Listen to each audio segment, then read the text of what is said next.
Hello,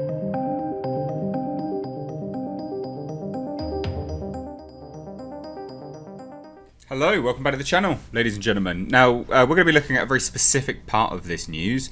You read from the title, it sounds like, from sources, that Legendary is going to be taking Warner Brothers to court, or at least sending legal letters advising them they don't want Dune and Godzilla vs. Kong being released on HBO Max. This is massive news. It's not small news. The initial source is Deadline, but we're also going to be looking at how they work and stuff like that. The articles will be linked down below. Before we dive into this, ladies and gents, grab yourself my Xenomorph Christmas sweater. You can find it linked down below in the description box or just underneath the video on the Teespring store. It's a one-of-a-kind design, so grab yours. You'll probably be the only one wearing it, and it's just pretty cool, really. It's a cool way to support the channel and support me making these videos for you. So let's dive into this. Obviously, the announcement that Godzilla vs. Kong would be going on HBO Max was probably the biggest surprise out of the two of them, Dune and Godzilla vs. Kong. Dune is not one. Dune is a movie which most people associate broader with Warner Media or Warner Brothers rather than Legendary. However, it looks like Legendary financed the majority of them, or at the very least a part where they have a large enough stake to say, hey, don't do that, guys. So like I say, Dune seemed to be the obvious one that was going to HBO Max. Godzilla vs. Kong was a massive surprise. And if you don't know how they work, Legendary quite literally makes the films. Like the MonsterVerse films, and Warner Brothers just distributes them. That's how the deal has been done. Yes, Warner Brothers put some money into it and they get a stake at the end, but they didn't make it. They're not the production company. Because a lot of fans seem to be blaming Warner Brothers anyway. They're like, oh, Warner Brothers doesn't have faith in it and blah, blah, blah, blah, blah. They're just the distributors anyway. They didn't make it. So the sort of faith that they have in it, they're just looking to get some money back. And they're looking to bolster HBO Max. Now this is something which Deadline does, or did do anyway for a while, which was this. It's like a breaking news segment, basically, but they've not managed to do it for a while. Which they say, we haven't done this column since March, when the pandemic had just begun, to show the unprecedented hardship it would present for exhibitors that show films and the studios that make them. Distributors have regarded their streaming arms as salvation for movies, piling up along with interest costs because not enough theatres were open in the US to justify P&A campaigns or create revenue events. The boldest move came with last week's announcement by Warner Media that in light of those hardships, it will put its entire 2021 Warner Brothers film slate on HBO Max, as well as 2020. It's all the same. As the films open simultaneously in theatres, they indicated that the move might not be how it does business forever, but if HBO Max paid subscriptions spike and bolster the stock the way Disney Plus did for its parent, ? Clearly, this momentum will continue. Yeah, it will. At the expense of beleaguered exhibitors who watched their stocks plummet after the Warner Media announcement, which they did. AMC sold off 200 million shares, or were looking to sell off 200 million shares. That's insane. That is absolutely staggering. Now, here's the interesting thing, right?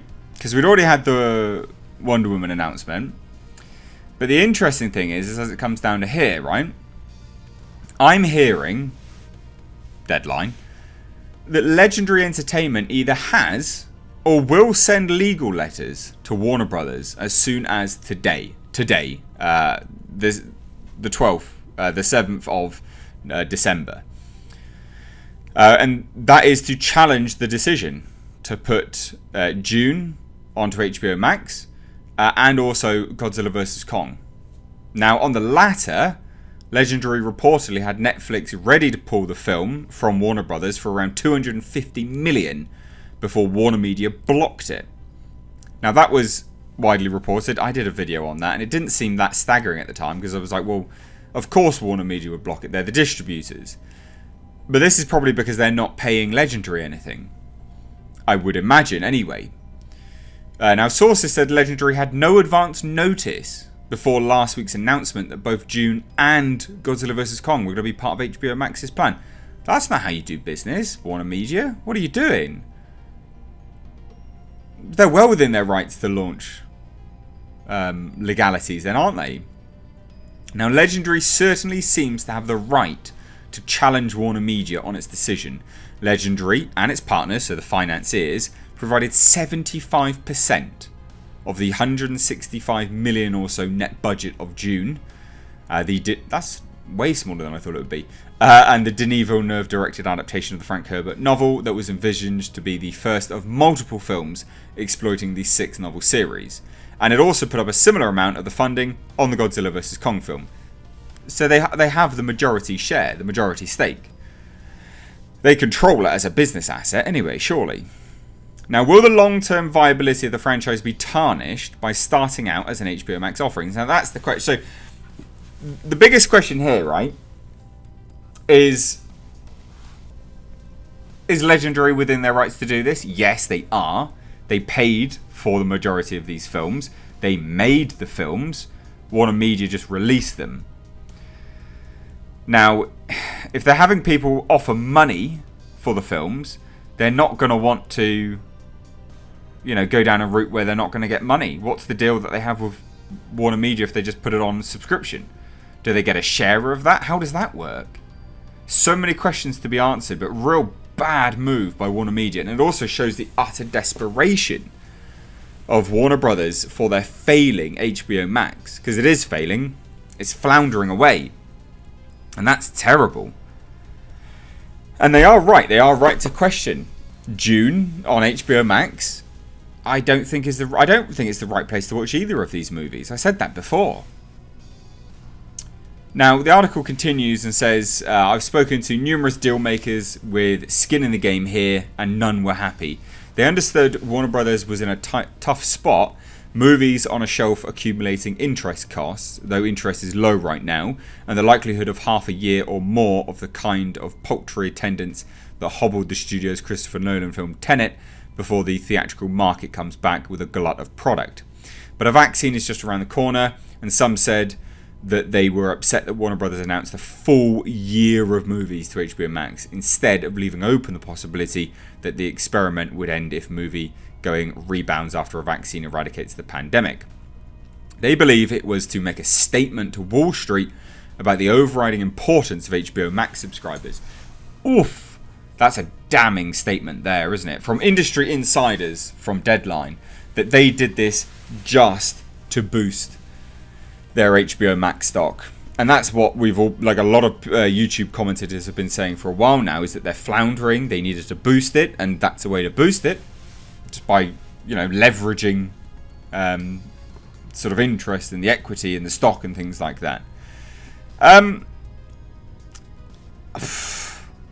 It's very, very interesting. Now,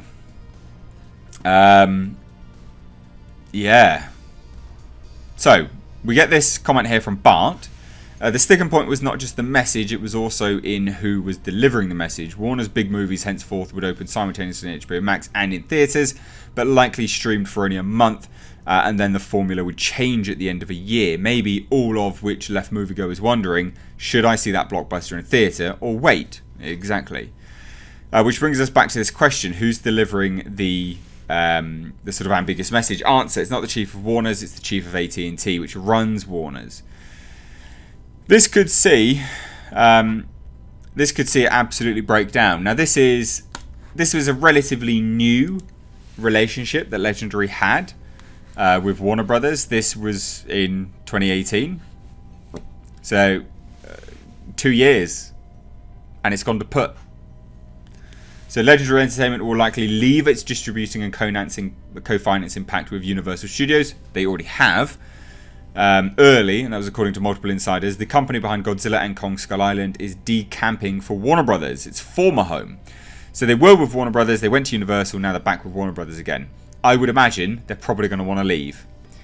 This is not the way to do business. The fact that they're looking to send legal letters out to challenge it all, good. Do it. I genuinely say do it. So let me know your thoughts on this down below. Are you for or against this? I mean, it is a dog move by Warner Brothers for doing this and not letting Legendary know. We can all agree with that. That's bad business. So I'd love to hear your thoughts. Let me know down below. I, for one, want to see these movies in theatres. I know a lot of people are saying, well, they are going to be in theatres, but people seem to be very naive to the fact that piracy exists, and they will be sailing the high seas the moment they get it on streaming, because of course it's on streaming. You're going to have a 4K rip of it online like that. Don't forget, this is exactly what happened with Mandalorian. It was released as a US exclusive on Disney+, and then anywhere else, like 6 months later, the world had already seen it. The world had already seen it. So let me know your thoughts on this down below in the comment section. If you're new here, do hit subscribe. Thanks so much. Take care.